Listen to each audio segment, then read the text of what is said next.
Lacoste brand is the height of modern fashion, but did you know their Soho store was the site of a shocking murder back in 1799?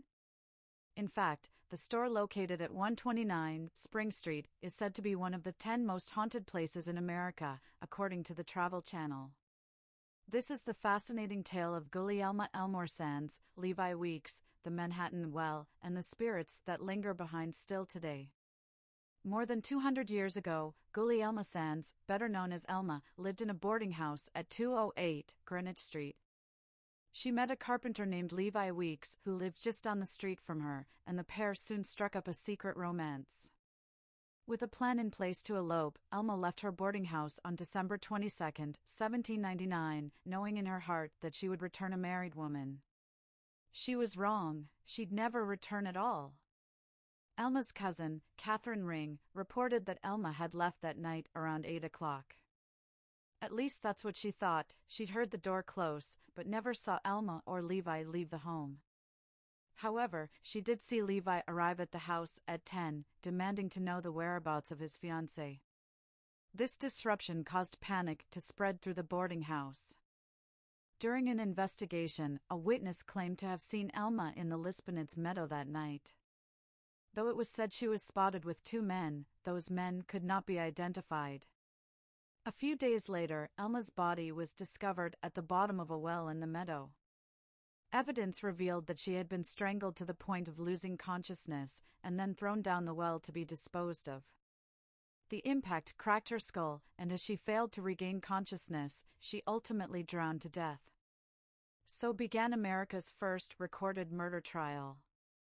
Levi Weeks was the obvious suspect in the crime. Luckily, his brother, Ezra, sought out 2 infamous lawyers for his defense, Aaron Burr and Alexander Hamilton. The trial was a brief one, lasting only a little more than a day. Due to a lack of evidence, Levi was acquitted. Burr and Hamilton suggested that a boarder in the same house as Elma had committed the crime. Besides Elma's family, Richard Croucher had been one of the loudest in accusing Levi of the crime. He distributed pamphlets to the community to convince them of Levi's guilt. Thought Levi had a relatively solid alibi for the night of Elma's murder, Croucher could not provide one. He left New York City about a year after Elma's murder, but was later found guilty in Virginia of essay on a child. He then fled to England, where he was later executed for strangling a woman to death. No one else was ever charged for Elma's murder, and justice for her untimely death may never be served. Perhaps that's why her spirit lingers behind at the well? In the 1820s, the Lispined Meadow saw rapid development, with many upper and middle-class homes being built. This meant that the Manhattan Well was sealed over and eventually built upon. The well was tucked away in the basement of a shop that sold remedies for those with a tobacco addiction. When that shop closed, it became a German beer hall. Following that closure, it sat untouched for many, many years. In the 1990s, a bistro bought the building at 129 Spring Street to use as extra storage. As they excavated the cellar, the Manhattan Well was unveiled for the first time in more than 150 years. The restaurateurs claimed that the well had an eerie presence that immediately unsettled them. According to their accounts, it looked brand new, as if no time had passed since it was sealed up. The men who worked at the bistro said it felt as if they were being watched. Glasses and wine bottles were smashed across the room all on their own. Waiters frequently got locked in the cellar when no one else was nearby.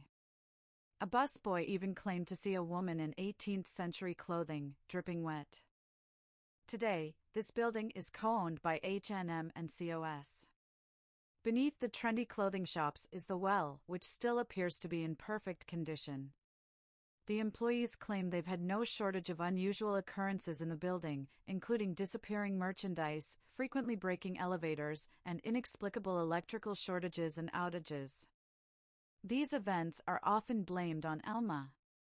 People in the surrounding area have also described strange experiences, such as seeing apparitions.